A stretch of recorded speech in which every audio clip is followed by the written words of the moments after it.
Kena konsisten untuk berjaya. Dalam kehidupan ni tuan-puan, apa pun yang kita buat, nak berjaya kena konsisten. Betul tak? Jadi hari ini saya nak kongsikan dengan tuan-puan ilmu yang saya dapat melalui pembacaan buku Wang Emas, tulisan guru emas saya, Tuan Muhammad Zulkifli Syafiee. Dalam buku ni tuan-puan, beliau ada berkongsi, konsisten menyimpan sedikit demi sedikit jauh lebih baik berbanding kita simpan dalam jumlah yang banyak tapi tak tambah simpanan kita. Sebab apa tuan-puan?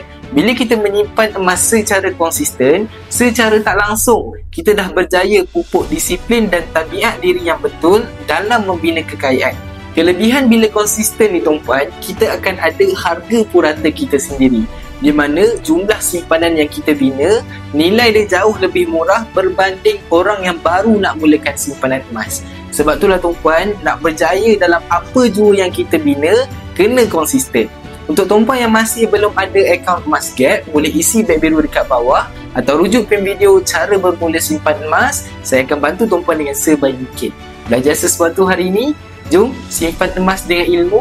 Nak dapatkan lagi banyak ilmu emas dan kewangan, boleh tekan like dan teruskan follow saya.